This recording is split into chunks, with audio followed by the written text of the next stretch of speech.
So, your uncle. What's wrong with him? He's possessed. As in the devil? Something like that.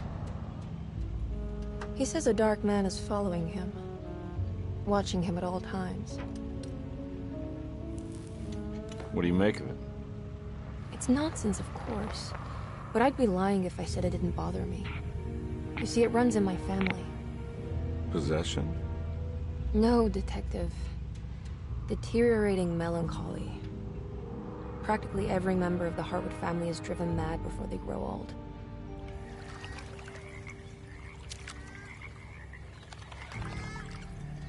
But Jeremy didn't kill himself. Is that why he's at your setup? Despite being convinced that he is truly possessed, he decided to put his last chips on Dr. Gray and his psychoanalysis, figuring he might stumble upon some cure.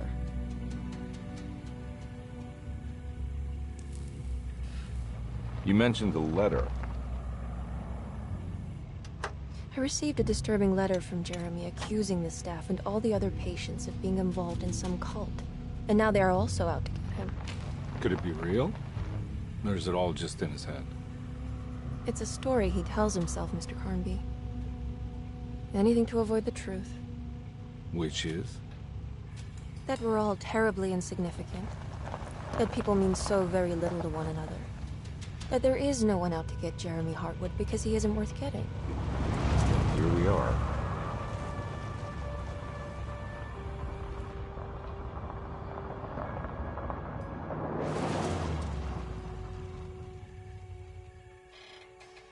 My uncle's not well, Mr. Carnby. I want to make sure he's all right. Then what's my part in this? You couldn't get a cab? I just wouldn't feel safe going alone.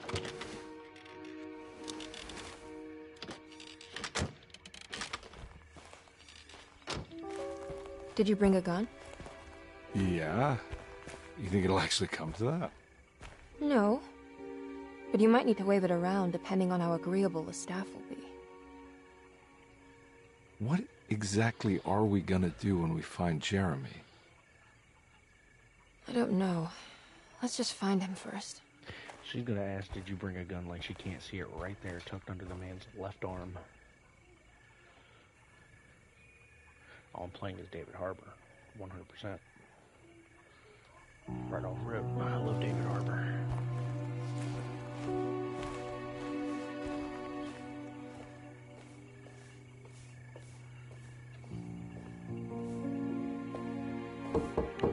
Hello? Hello? Looks abandoned. It can't be. There has to be someone around. Wait here. I'll go around back.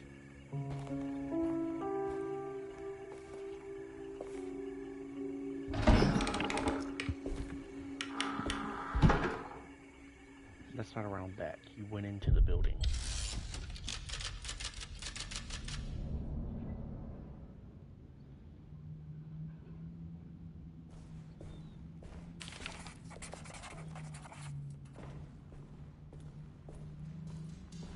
Look for a way inside the house. Technically, I'm already in the house. The garage is part of the house, if we're being real. So, mission accomplished. You can thank me later.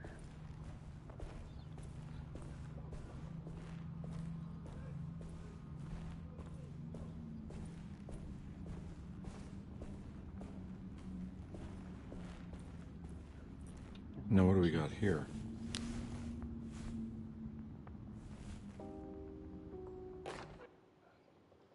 A flashlight, okay. And a key. The card key.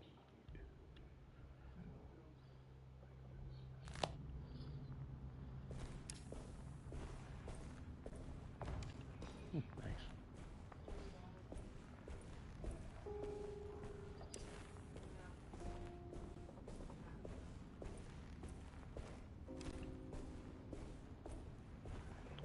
Alright, nothing worth seeing in that. A fucking rat.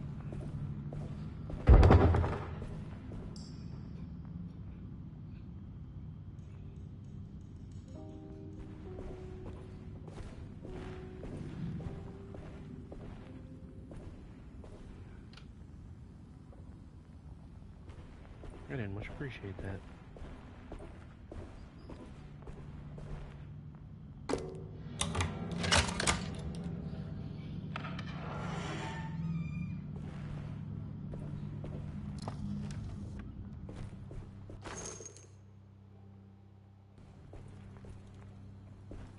Hell yeah, a handful of bullets that just so happen to fit my gun. I see you in there.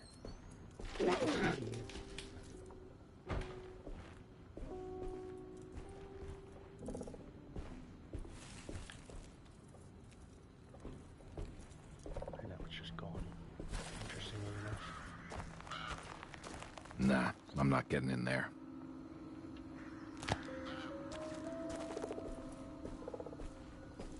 Is there a key? Did I miss the key?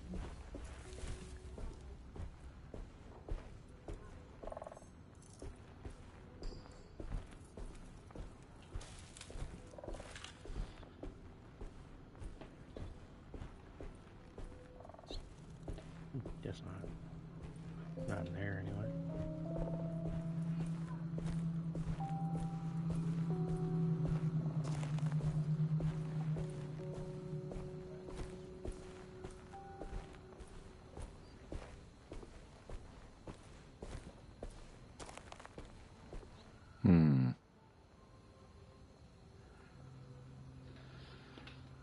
The hell is that? Like a tablet of some sort. Or a slab. Return slab.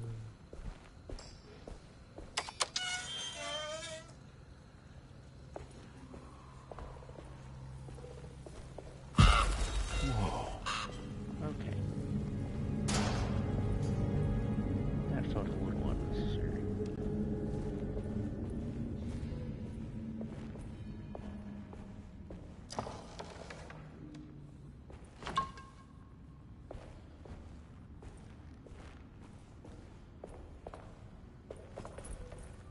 Oh, I can jog. I didn't realize that was new.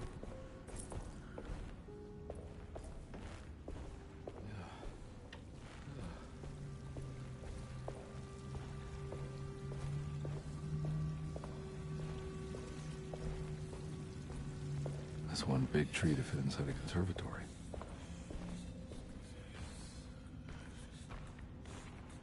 Why do I hear voices? Huh? What?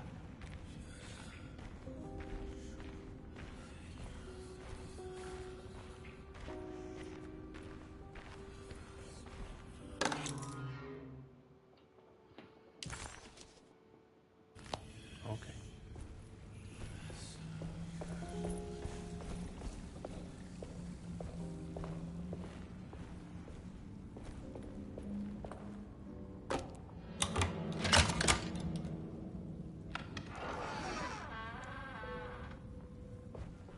Ooh.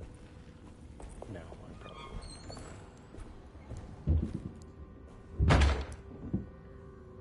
tried to close on me.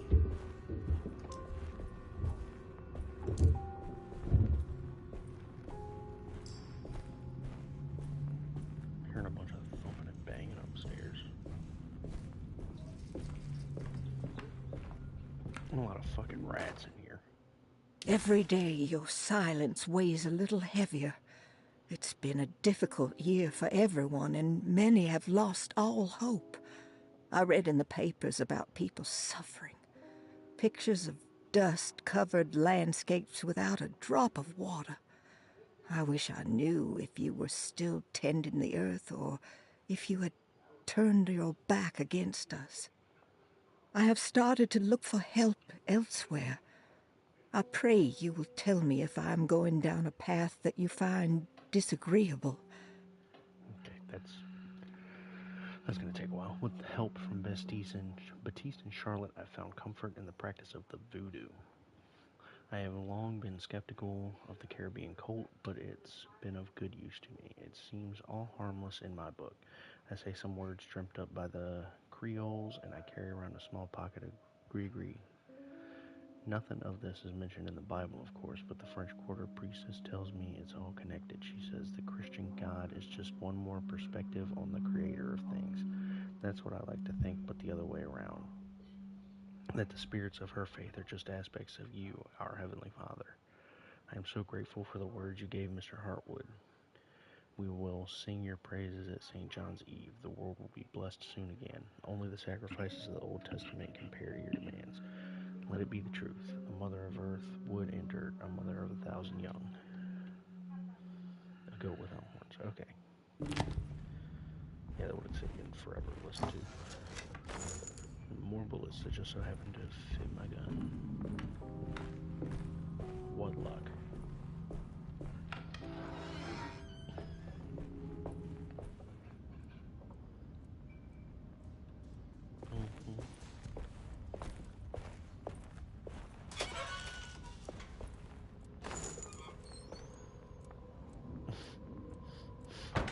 Why are there bullets in the refrigerator?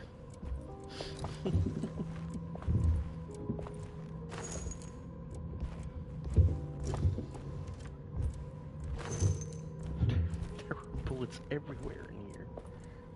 What the hell? Oh, there's more.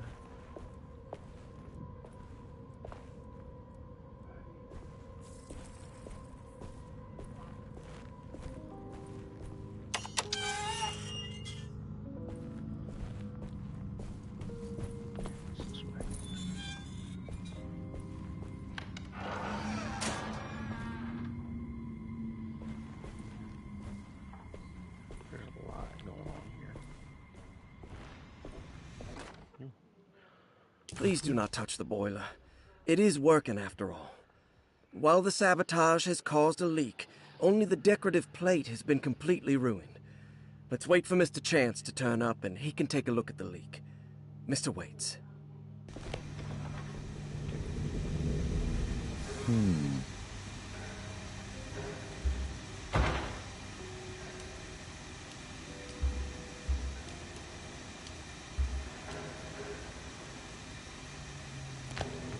That doesn't look safe. There's something missing. Yeah, that was my fault.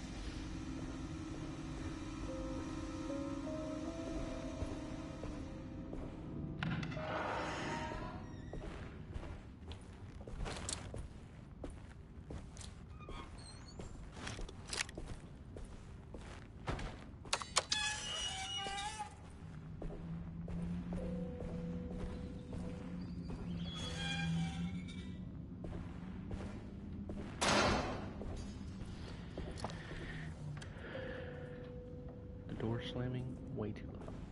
No reason for it. There are more bullets in this refrigerator. Yes.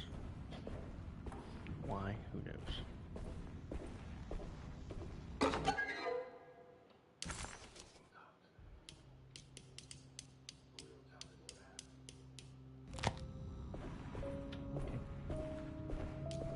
I need the key.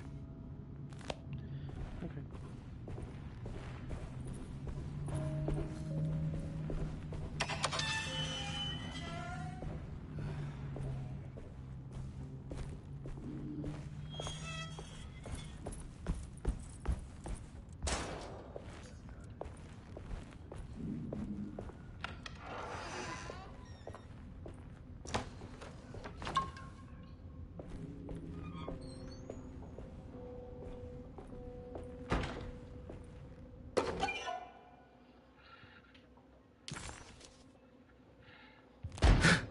What was that?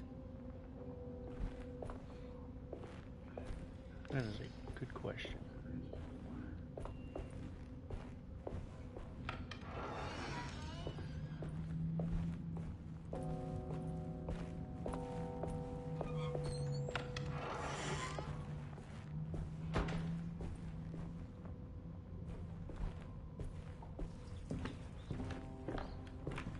More rats, who'd have thought?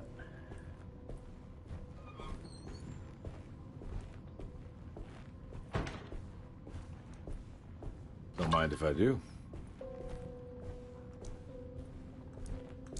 Bro's an alcoholic. No, okay. I feel like I'm going the wrong way. Where am I? I don't know. I have no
in here, right?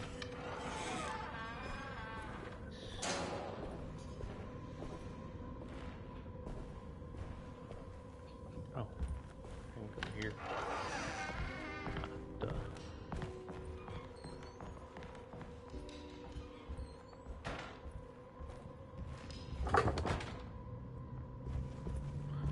Okay, that door's locked.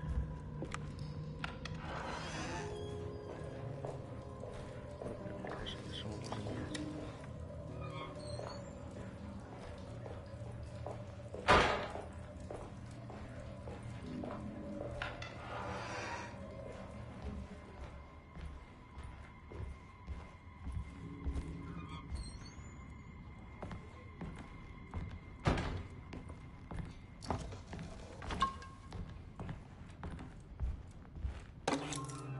Sunday, June 22nd. I spent all day looking for Jeremy. I should have cared for the others, but I'm scared that he will do something irreversible. Cassandra's upset that I didn't give her the latest shipment of pain medication that Waits brought from the post office yesterday. I would have given it to her, but the company didn't send a new key this time around, so the box is just sitting there on my desk. They must have figured we had plenty of their gimmicky keys by now. I only remember seeing one lately. Grace was playing with it inside the grand parlor. Unless it turns up by itself, it will have to wait. I have to figure out where Jeremy is. I think Jack knew something. That dog of his found a strange rot permeating the house. She's showing us, he said, like those blots and streaks of fetid rot was talking to him. Okay. Yeah.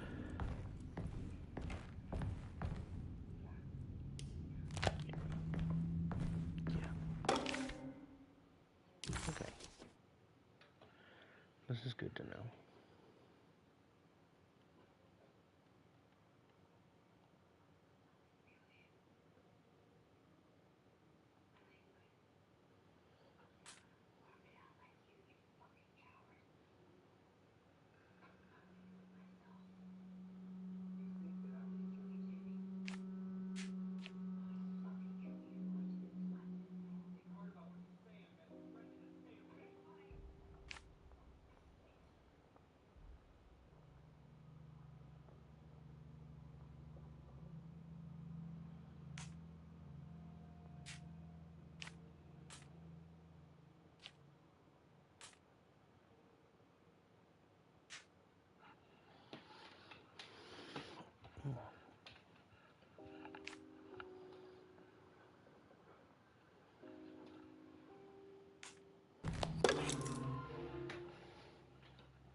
Nice.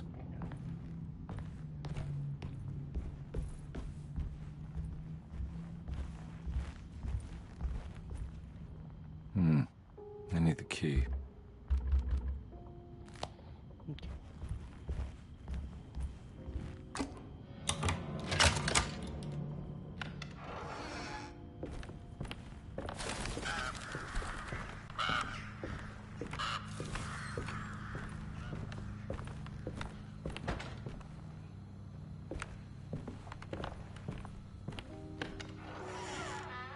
Oh.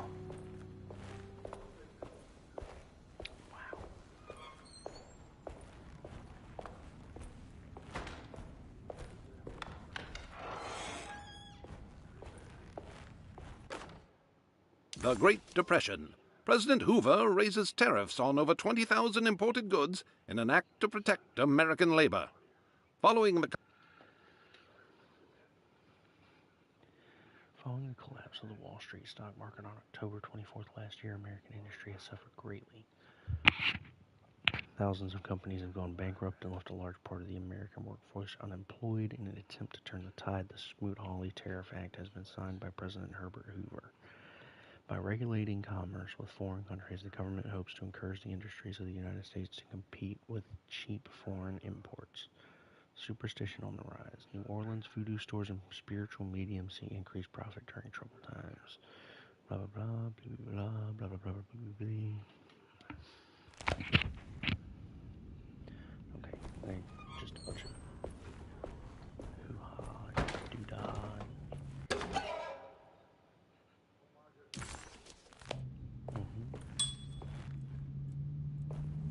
I need the key. Alright, let's finally go let what's her face in.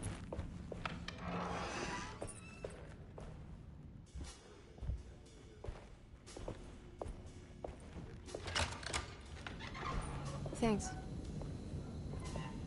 What are you doing? Who are you? Whoa, pardon me, excuse me. My name is Edward Carnby, private investigator. I hope you don't mind we let ourselves inside. I do mind. This is private property. You can't just barge in here. I'm sorry about all this, but I'm looking for my uncle. It's urgent, and no one was answering the door. We can't hear you knocking anymore. None of us can. Who is your uncle, darling? Jeremy. Am I right? She has that Hartwood gloom, doesn't she? That's right. I'm Emily Hartwood.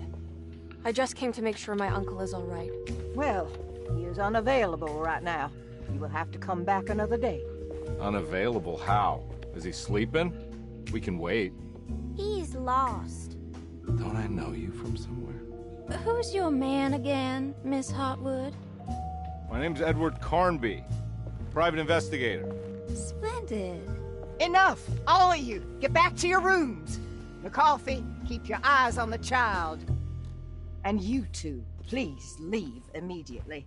Look, we're not here to cause any trouble. Just let us see the old man, satisfy the curiosity of my client here, and we'll be off. Jeremy has gone missing. There's no need to worry, but it might be some time before he turns up. The whole staff is looking for him. What? He ran off? I don't have time for any of this.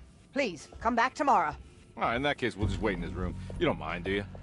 It's upstairs, right? Wait, you can't. Don't worry, we'll be discreet. In the corridor. It's the first door on your left. I'll tell Dr. Gray you're here. Excellent. Thank you, madam.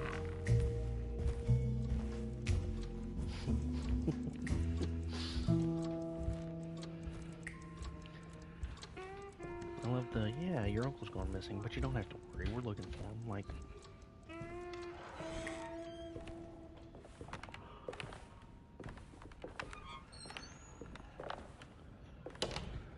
All right, here we are.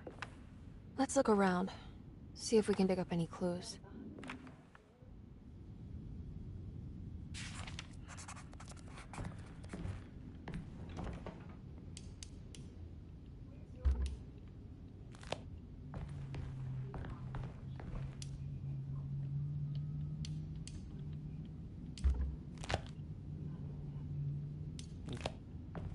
I can't do anything with that, apparently.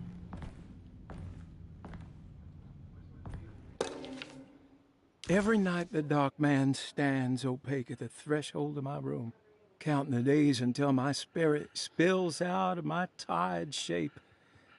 Only his pallid mask shelters my remaining sanity. Staring directly into the face of that demonic sultan would surely sunder time itself. Would he have looked the same to my father as he struggled for his life?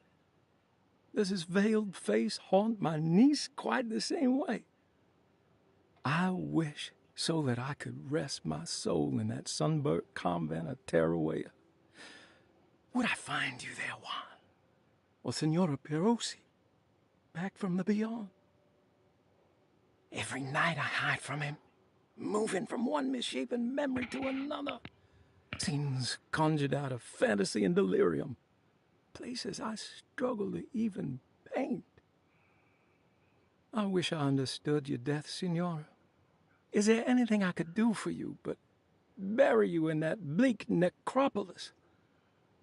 That triumphant chapel rising above the ledges and the oven vaults shall be your sepulchre, where you may rest, and I shall weep. How did you first come to understand such things, Senora? How did you know that the battered boil in the basement would lead me to Lafayette Cemetery? Or how the old upstairs clock, with its astronomical motifs, would take me to that hateful mound outside of Claremont Harbor? Those are my memories, my past. Is there perhaps a chance, if ever so small, for me to see Tarawea? Oh, I want that more than anything. Please, Let my talisman take me there. Let me sit with Juan under his Bodhi tree. Despite having sold me that talisman, Miss Jackson, the voodoo priestess, revealed none of her secrets to me. That's why I had to travel to Tonka. Instead, she cruelly told Baptiste, my caretaker, that he would be betrayed and killed in the most awful way, that the one he loved would pierce his thigh with a sharp spear, and that he would be devoured by his own mother. What a terrible thing to say. The people of Deseto were becoming dangerous. They do not understand what they are doing. I must do something to stop them. I tried talking to Dr. Gray, but he confuses my worries. He's caught up in treating me. How can he expect evil to be cured with medicine and conversation? The orderlies, the housekeeper, and the patients are all deranged. They will call upon evil to enter this world. All will be lost. Everything. Unless I can find the clerk, Mr. Waite. He seems to be a clear-thinking man. Maybe Beauregard. The dark man offered me a prison, and I accepted. I signed that miscarried contract and entered the dark pact. Everyone is safe, except for me.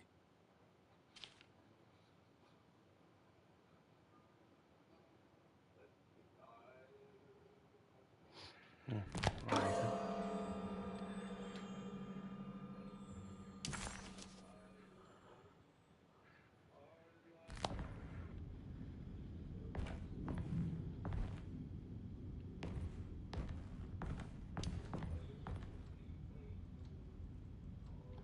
Yeah, I don't think it goes to that.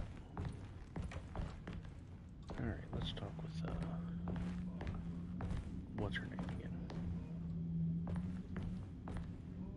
I found a book full of peculiar notes. Have you heard of something called Tarawea? No. What's that? I might be reading too much into this, but I think it's the place he wants to go to. Oh, okay. Sounds like a clue. Sure does, doesn't it?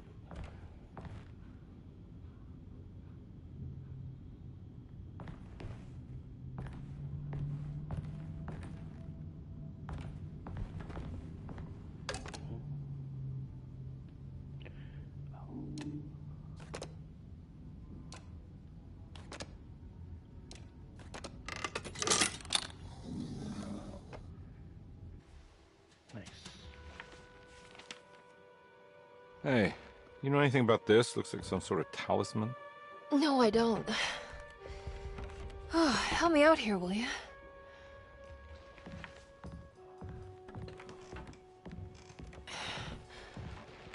I would kill the guy, throw some of this stuff out. I'd be crazy too if I had this much junk lying around.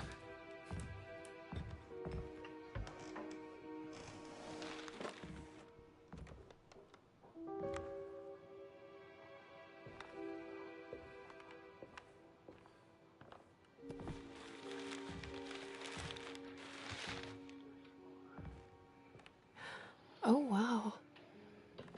That's striking. I want to save this one.